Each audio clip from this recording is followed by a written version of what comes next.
pessoal, tudo bem? Eu sou a professora Lilian Furtado e hoje a gente vai começar com um curso de correção de provas para a Fundação Getúlio Vargas, beleza?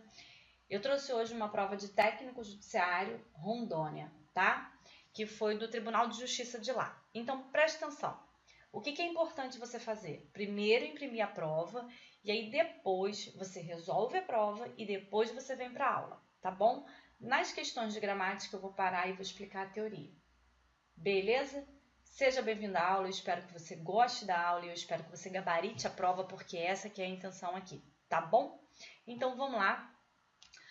Toda prova da Fundação Getúlio Vargas, ela tem texto. Às vezes o texto é grande, às vezes o texto é pequeno, e a gente vai sempre encontrar, assim como nas outras bancas e nos outros concursos, né, questões de interpretação de texto e questões de gramática. Tranquilo? Tá, então olha lá. Texto 1. Antes de você ler o texto, crie isso como hábito. Inclusive, é uma das coisas que eu faço para a vida. Quando eu vou resolver prova. O que eu faço? Primeiro eu vou na questão. Por quê? Porque às vezes o texto é gigante, é super, hiper, mega difícil e a gente às vezes consegue resolver a questão por gramática, não necessariamente por interpretação. Então, o que você vai fazer? Você vai lá na questão, ó. Vamos para a questão 1. Olha o que tem na questão 1. O primeiro período do texto... Aí, ó, ele vai mostrar qual é o primeiro período do texto. Esse travessão vai apresentar uma explicação, que quem é o primeiro período do texto. O século XX foi marcado pelo uso crescente de veículos automotores. Fechou travessão. Então, o que a gente entende? Que esse primeiro período é esse trecho que está aqui dentro. Traz uma série de informações de forma explícita e implícita. A informação que está ausente, ou seja, aquela que a gente não pode inferir, deduzir, interpretar do que ele vai apresentar, é o seguinte período. Bom, aí o que você vai fazer? Toda vez que a banca colocar no enunciado da questão um trecho, você vai lá no texto conferir se o trecho está certo. Então, ela disse no enunciado que era o primeiro período. O que é período? Período é isso aqui, ó. O período começa na letra maiúscula e termina com ponto.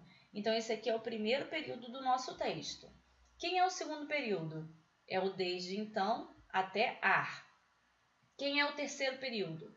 Começa com e vai até biomassa. Quem é o quarto período? Começa com D e vai até anos. Então, esse parágrafo, ele tem 4 períodos, beleza? Tá. Vamos lá, então, para a questão para a gente saber o que está de forma explícita e implícita e aquilo que não pode ser interpretado. Por quê?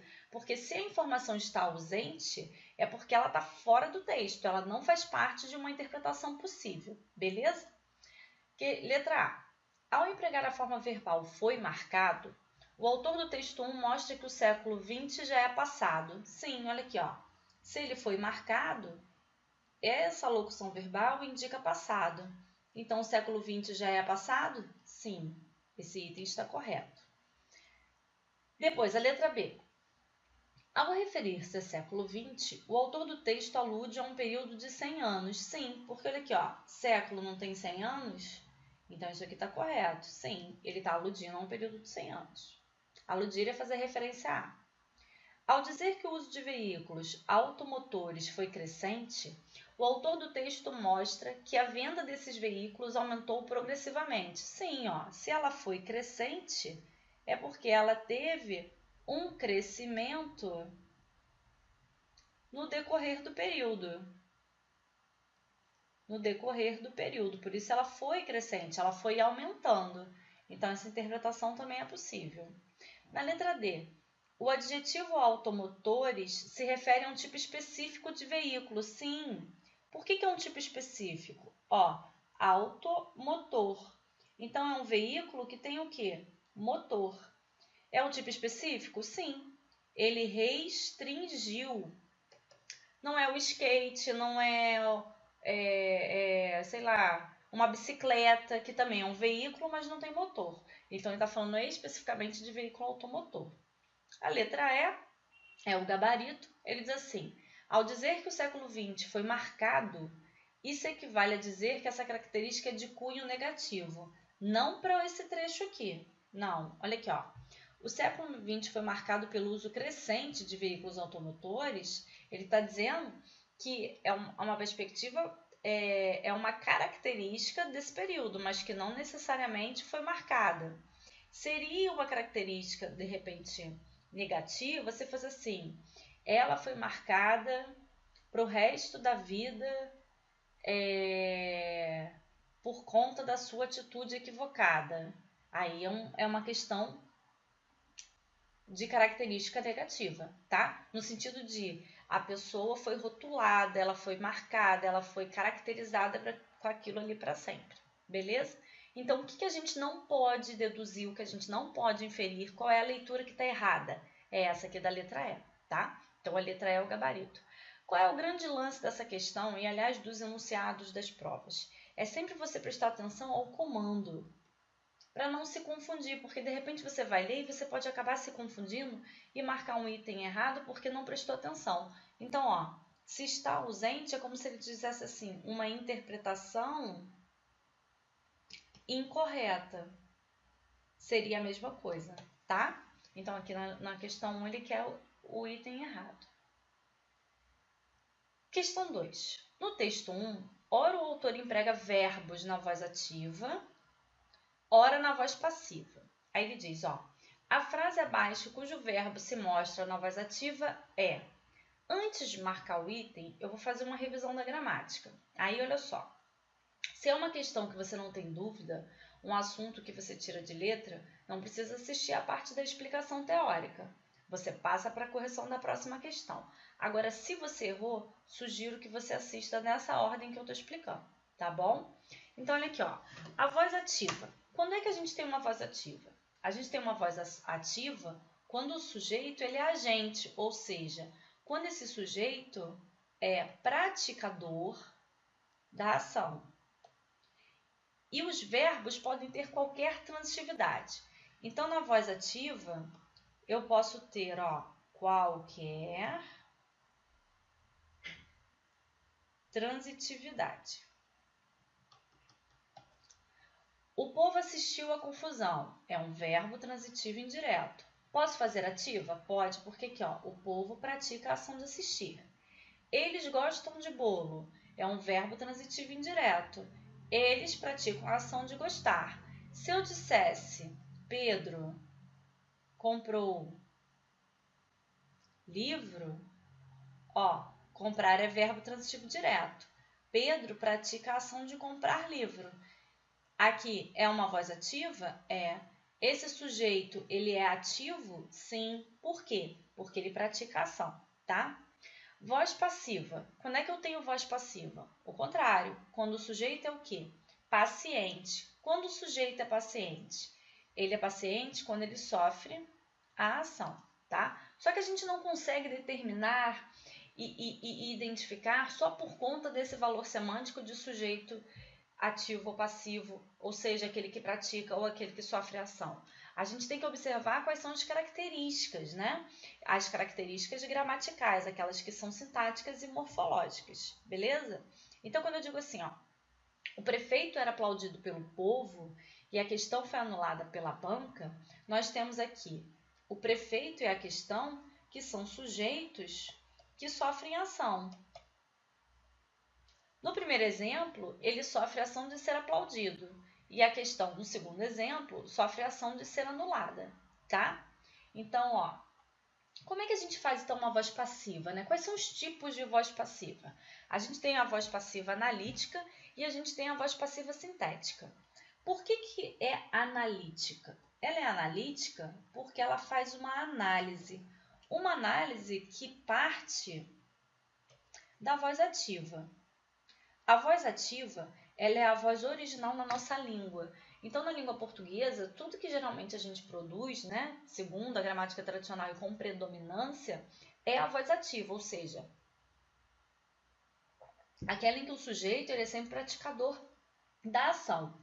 E aí o que acontece? Como a gente pode ter voz ativa com qualquer tipo de verbo, ela acaba ocorrendo em maior número. Então, por isso ela é considerada a voz 1. O que é a voz passiva? O que é fazer voz passiva? O que é apassivar? Ó, coloca no seu coração. Fazer voz passiva é transformar objeto direto em sujeito passivo. Isso aqui é fazer voz passiva, tá? Bom, então quando o sujeito é paciente? Quando ele sofre ação, mas também quando ele vem de uma voz ativa, ou seja, é o objeto direto da voz ativa que vira um sujeito. Então, para poder entender a voz passiva analítica, a gente já tem que saber o seguinte: toda voz passiva analítica ela é feita de sujeito paciente, mais uma locução verbal, em que, nessa locução verbal, o verbo auxiliar é o ser e o estar, e o verbo principal vem sempre no particípio. Ela também pode ter ou não o agente da passiva. Se tiver agente da passiva, ele vem acompanhado da preposição por ou das preposições derivadas. Quais são as preposições derivadas? São aquelas adicionadas de artigo, tá? Então, eu tenho pelo, pelos, pela e pelas, tá bom? Vamos agora observar os exemplos, né?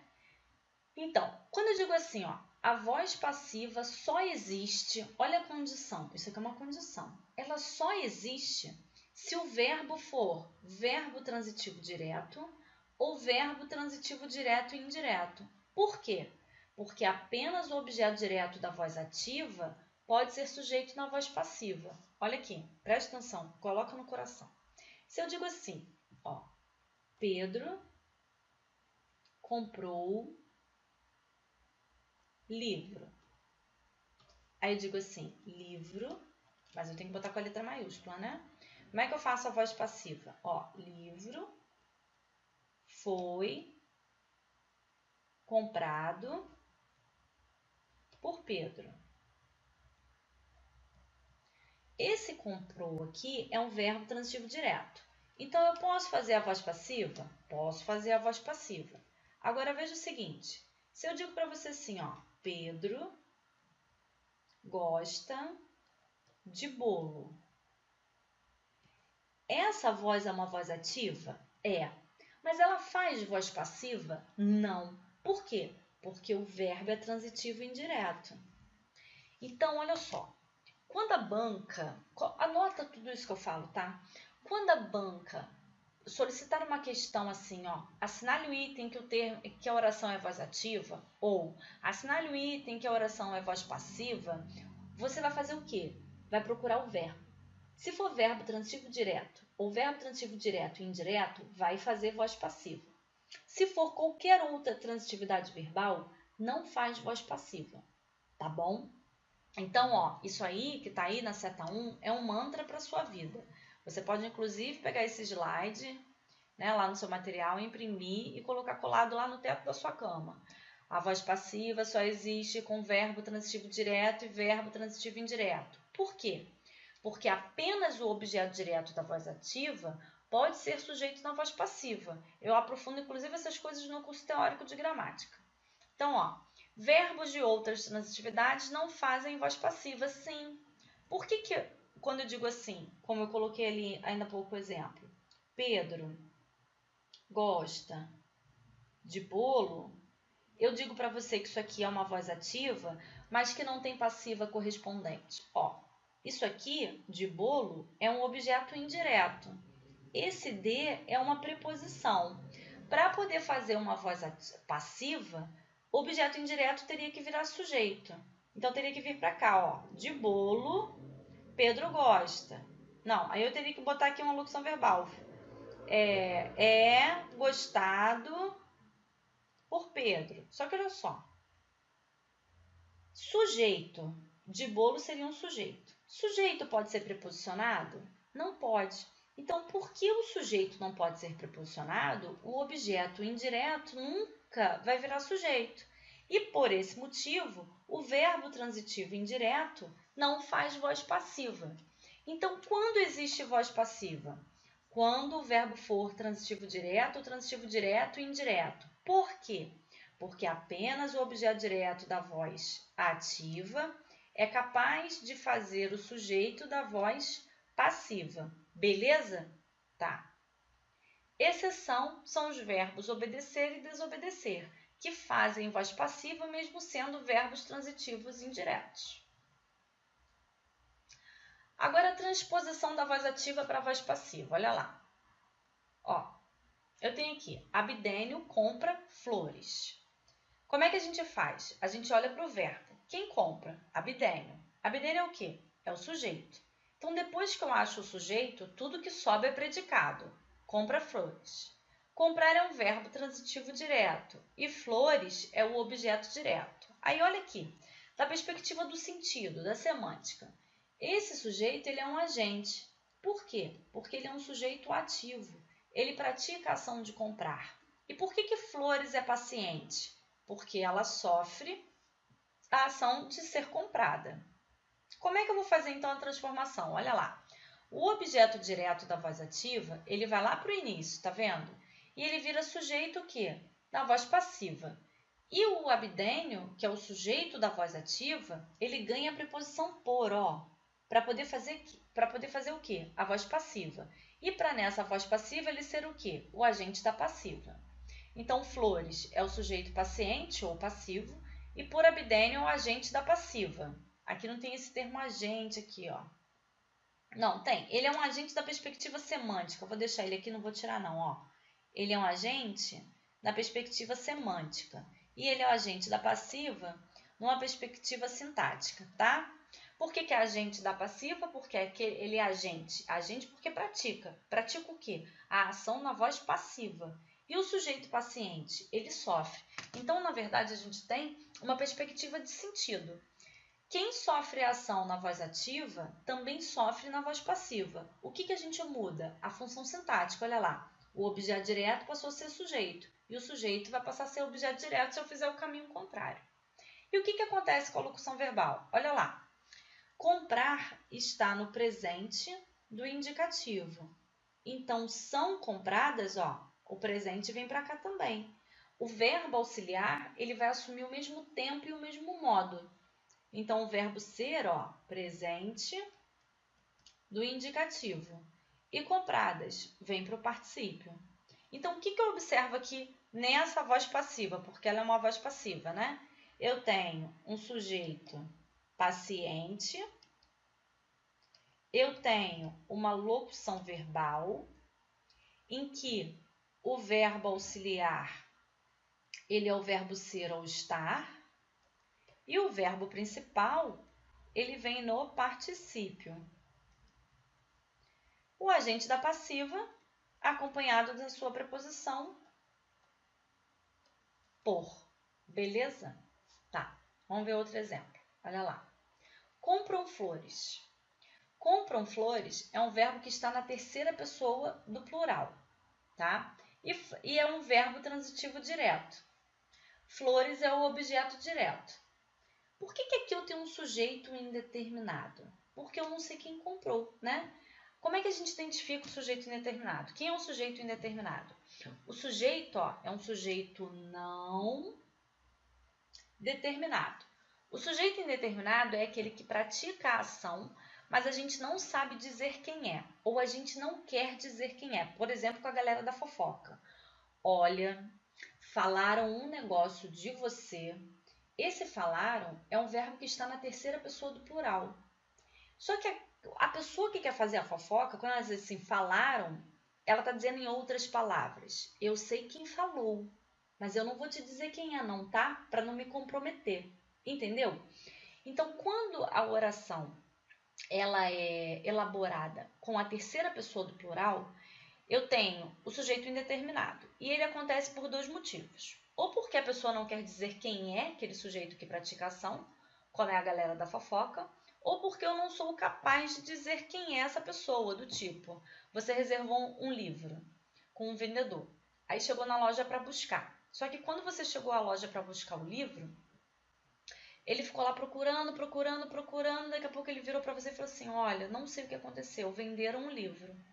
Ele sabe que o livro não está mais ali, ele sabe que alguém vendeu o livro, mas ele não sabe dizer para você quem foi que vendeu, entendeu? Ou então quando a gente quer se isentar de culpa, a criança faz muito isso, do tipo, Pedrinho, Onde é que está a minha bolsa que eu tinha deixado aqui? E não sei não, mamãe, pegaram a bolsa. Mas o Pedrinho pegou a bolsa porque ele queria o tablet ou o celular da mãe dele. Aí o que ele faz? Se isenta de culpa. Então, o sujeito indeterminado é algo que com 5 anos de idade a gente já sabe fazer. A gente desaprende quando a gente vai estudar a gramática. Então, quando é que tem um sujeito indeterminado? É um sujeito que a gente sabe que existe, né? Que pratica a ação, mas a gente não quer dizer quem é ou não sabe dizer quem é esse sujeito, tá? Então, ó, o verbo comprar é um verbo transitivo direto e flores é um objeto direto. O sujeito indeterminado, ele faz voz passiva? Ele faz, olha lá, ó. Aqui é a voz ativa, né? Flores, ó, o verbo comprar vira ação compradas, porque, ó, compram é um verbo, é um presente do indicativo. Olha aqui o verbo ser, presente do indicativo. E o que faz com flores? Flores vira o sujeito. Olha lá, é um sujeito o quê? Paciente, um sujeito passivo. Por quê? O objeto direto da voz ativa vira sujeito na voz passiva. E o são compradas? Vem da locução verbal. Professora, pergunta. Cadê o agente da passiva? Cadê ele? Olha só. Quando o sujeito da voz ativa for indeterminado, a voz passiva analítica é sem agente. Então, olha só. Se eu tenho uma voz ativa completa, a minha voz passiva é completa. Se eu tenho uma voz ativa de sujeito indeterminado, a voz passiva analítica, ela vai ser sem agente da passiva. Coloca no coração. Para sempre, tá? Então, ali, ó, eu tenho uma voz passiva analítica sem agente da passiva. Observação.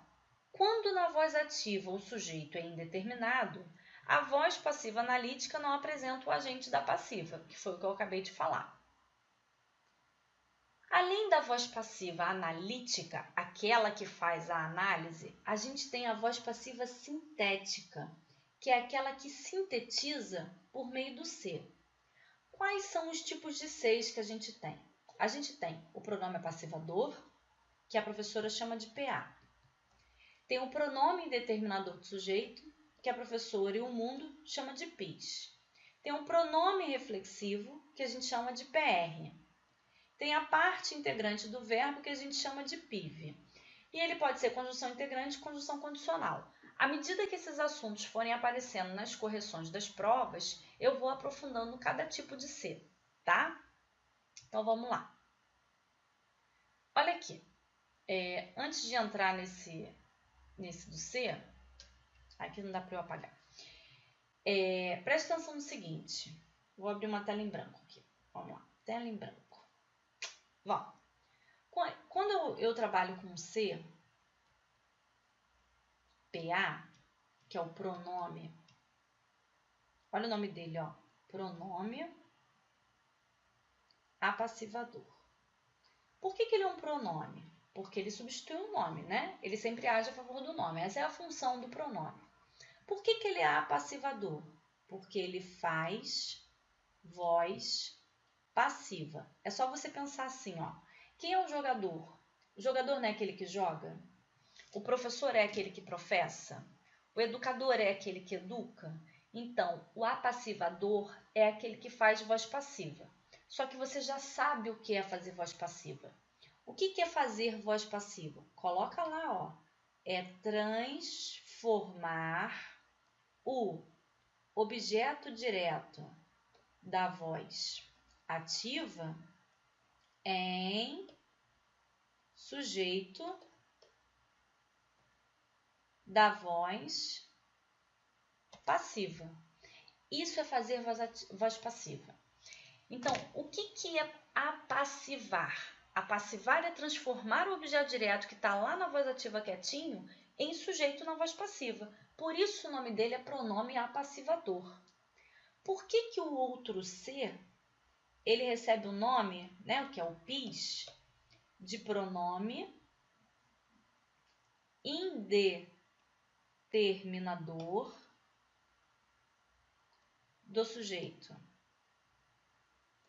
Ele é um pronome que não determina o sujeito. Ele não vai determinar. Você está entendendo? Ou seja, em outras palavras, ele não consegue transformar os complementos que tem lá em objeto direto. Então, preste atenção. Se o PA é um pronome passivador, pronome passivador é aquele que faz voz passiva, e fazer voz passiva é transformar o objeto direto da voz ativa no sujeito da voz passiva, onde é que vai aparecer o PA? O PA ele vai sempre estar com verbo transitivo direto e verbo transitivo direto e indireto. Por quê? Porque apenas o objeto direto da voz ativa pode ser sujeito na voz passiva. E o PIS vai ter que estar com os outros verbos. É o verbo transitivo indireto, verbo intransitivo e com verbo de ligação. Por quê? Porque se ele não consegue apresentar um tipo de sujeito, é porque ele está do lado esses verbos aqui. Por quê? Porque se ele conseguisse apresentar um sujeito, ele estaria ao lado do verbo transitivo direto e verbo transitivo direto e indireto. Então, preste atenção. Quando é que eu tenho uma voz passiva sintética? Quando eu tenho um pronome ser ao lado de um verbo transitivo direto ou de um verbo transitivo direto e indireto, tá? Vamos lá para os exemplos. Olha aqui. Não compra flor. A frase é: não se compra flor. Então, vamos botar aqui, Comprar é um verbo transitivo direto? É. Então, flor é o seu objeto direto. Verbo transitivo direto. Olha o C. Presta atenção.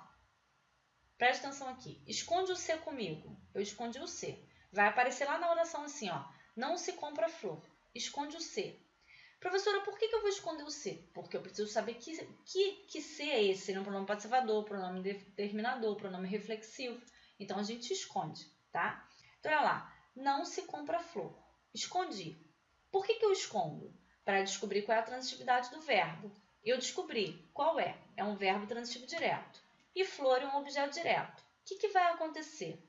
Quando eu trouxer esse ser para cá, ele vai estar ao lado do verbo transitivo direto. O que vai acontecer? Ele vai ser um pronome passivador e vai cumprir a sua função. Qual é a sua função? É transformar o objeto direto em sujeito passivo. Aí olha o que vai acontecer. Toda essa oração aqui, que é uma oração que está na voz passiva sintética, para poder ser conferida, como a tia Teteca ensinava, você pode fazer isso aqui, Flor não é comprada.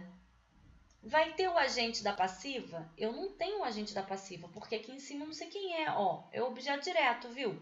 Então, olha aqui, não se compra flor. É uma voz passiva sintética. Essa voz passiva sintética, ela faz o quê? Ela pode ser transformada numa voz passiva analítica. Mas ela vai ter um agente da passiva? Não vai. E essa voz passiva analítica sem agente da passiva, ela pode fazer uma voz ativa. Qual é a voz ativa aqui correspondente? É uma de verbo com a terceira pessoa do plural. Aqui, não é comprada, está no presente. Então, é assim, compram flor. Compram flor. Essa é a voz ativa. O verbo aqui é o quê? O sujeito, perdão. Aqui o sujeito, é indeterminado. Eu não sei quem compra. E está na terceira pessoa do plural. Indeterminado. Então, uma voz ativa de sujeito indeterminado pode fazer uma voz passiva analítica sem agente da passiva, não é? E a voz passiva analítica sem agente pode ser transformada numa voz passiva sintética. O fato é, toda vez, em qualquer prova da sua vida, em qualquer prova do mundo, observou que tem um C, pode ser numa questão de voz passiva, numa questão de concordância, não interessa. Esconde o C. Descobre qual é a transitividade do verbo. Se for um verbo transitivo direto, esse seria um pronome passivador. Se for transitivo indireto, intransitivo e de ligação, ele é um pronome indeterminador do sujeito, tá? Tanto tanto é verdade que se eu transformar flor para flores, olha lá o que vai acontecer, ó. Aqui. Não compra flores. Flores está no plural, não é? Eu escondi o C que não está ali. Então, esse verbo é um verbo transitivo direto. E flores é o objeto direto. Vou adicionar o C. O que esse C vai ser? Um pronome apassivador.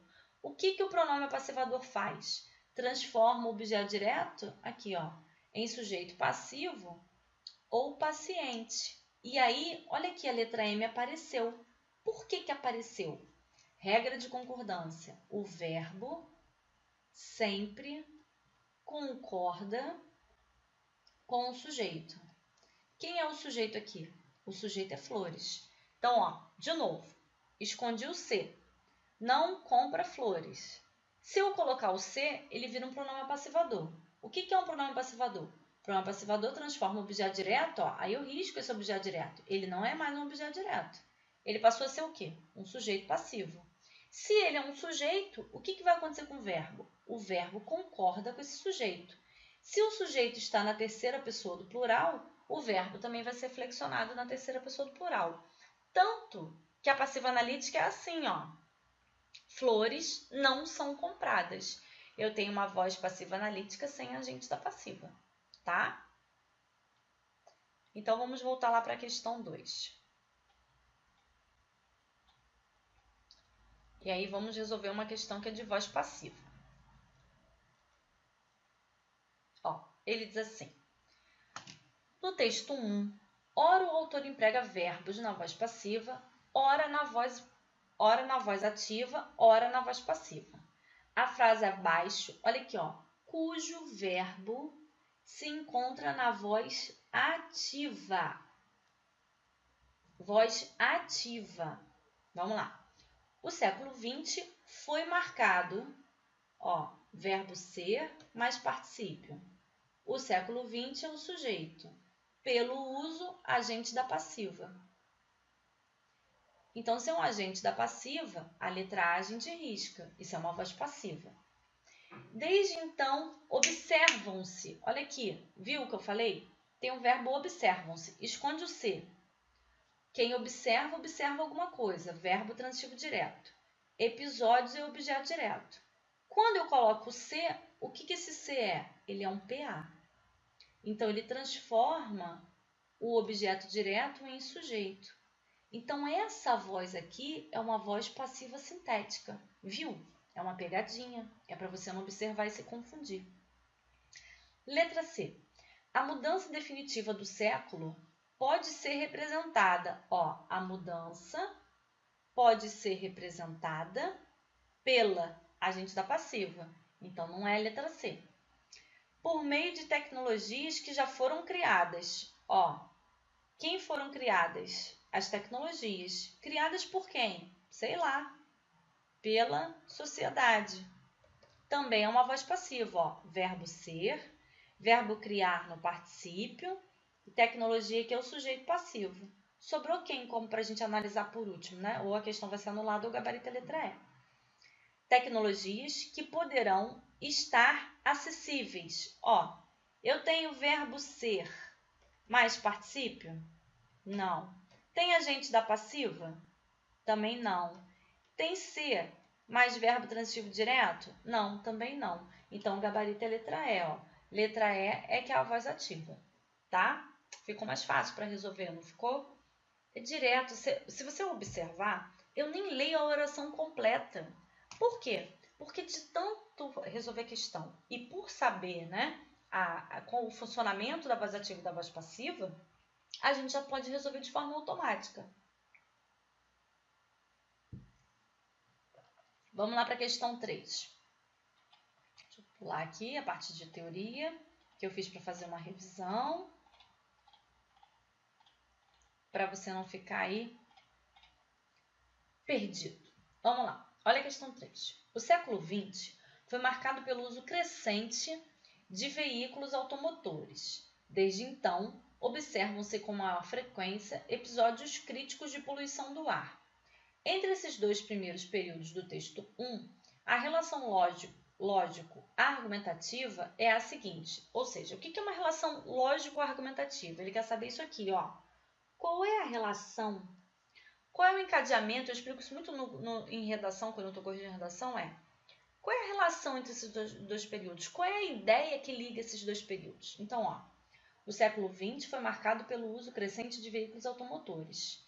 Desde então, ou seja, por causa disso, desde esse período, observam-se com maior frequência episódios críticos de poluição. Então, por que o uso foi crescente, a gente passou a observar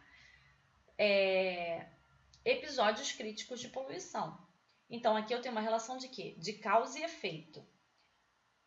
Deixa eu abrir aqui a tela branca. Olha lá. Tela branca. Eu tenho aqui, ó, a causa, ela é o fato 1. A consequência é o fato 2, tá? O fato 1 é sempre provocador. E a consequência, ela é o resultado. Isso aqui é um par cíclico, tá? Toda vez que eu tenho a causa, eu tenho a consequência. E toda vez que eu tenho a consequência, eu tenho a causa. É assim, ó, é circular. Então, vamos lá para a questão. Por que o uso crescente, ou seja, por que o uso aumentou? Por que o uso crescente de veículos automotores aumentou? Qual foi a consequência? Episódios críticos de poluição. Então, letra A. O primeiro período mostra a causa do segundo.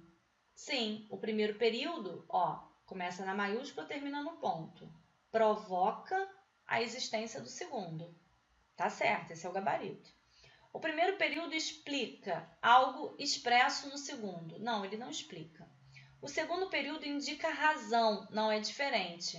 Ele não indica razão, ele indica a consequência do primeiro. O segundo período conclui. Não, ele não conclui, ele mostra uma relação de efeito. Letra E. Os dois períodos são logicamente independentes, não é uma verdade. Eles são dependentes, estabelecendo uma relação de causa e efeito, tá? Então, o gabarito, ó, é a letra A.